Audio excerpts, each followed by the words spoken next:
Bonjour tout le monde et bienvenue sur Le Jeu Musical. Aujourd'hui, on va parler d'un thème qui revient sur le devant de la scène dans l'actualité et c'est un thème assez intéressant à analyser. On va parler du gaslighting qui nous vient du cinéma, d'un film qui s'appelle Gaslight, sorti dans les années 40 en 1944, réalisé par George Cukor, et c'est un film qui suit les déboires d'un couple où le mari fait passer sa femme pour folle parce qu'il veut récupérer son héritage après avoir assassiné sa tante.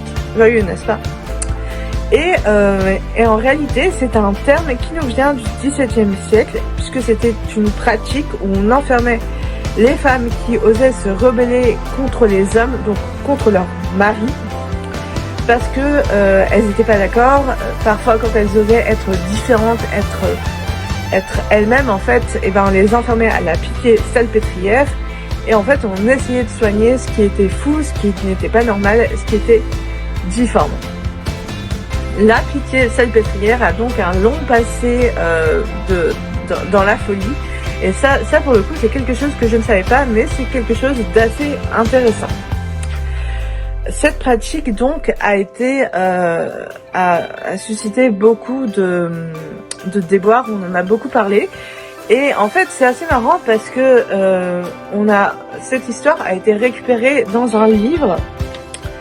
Elle a été dénoncée dans un livre, Le Bal des Folles de Victoria Mass, sorti en 2019, qui a eu droit à son adaptation à l'écran en 2021, qu'on peut retrouver maintenant sur Prime Video.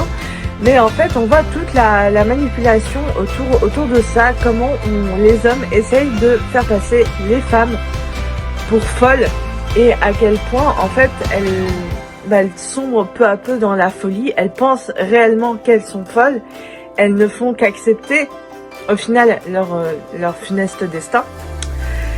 Et le bal des folles, je trouve ça assez intéressant, puisque, en fait, le bal des folles, c'est un événement où les patientes, donc celles qu'on a enfermées pour raison de folie, eh bien en fait on les met sur le devant de la scène, et vraiment elles doivent danser, amuser la galerie comme si c'était des animaux de foire, comme au cirque en fait.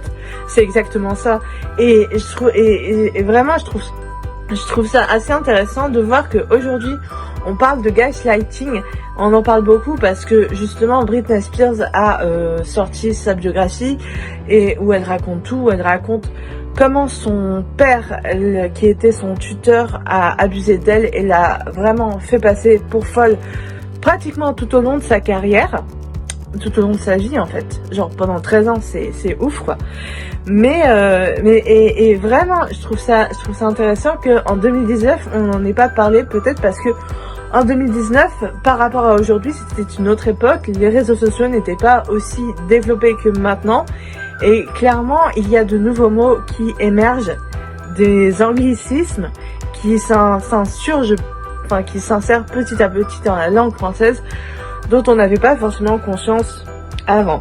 Il y a aussi un autre livre qui traite de ce sujet, le gaslighting de Hélène Frappa, sorti le 5 octobre. Voilà, c'est un livre qui traite justement de ce sujet, et c'est assez intéressant de voir que on continue à en parler, mais c'est d'abord la fiction qui s'en est emparée pour dénoncer ce genre de pratique, et après on en a fait un essai là-dessus. Mais vraiment au départ c'est la fiction qui s'est emparée de ce sujet pour en parler. Donc si vous voulez un conseil, lisez Le Bal des Folles de Victoria Mass, parce qu'il parle exactement de ce sujet. Et en 2022, le groupe Muse a abordé ce thème dans sa chanson Wounded Down, où justement il dénonce les harceleurs, et le groupe dénonce ce type de manipulation, et je trouve ça intéressant aussi à en parler, parce que au final la femme doit se rebeller, ne doit pas se laisser faire par les hommes. Et justement on est dans une société post-MeToo, donc la femme a son mot à dire. On n'est plus au 19e siècle, 17e siècle, la femme aura toujours son mot à dire, et je pense que c'est important de souligner que c'est un fait qui a d'abord été traité par la fiction avant de s'emparer de l'actualité.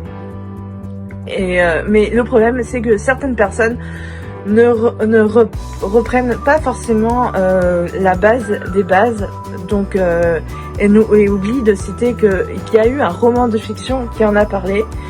Donc voilà, n'hésitez pas à me dire si vous avez lu Le Bal des Folles de Victoria Mass et si vous comptez lire l'essai de Hélène Frappa.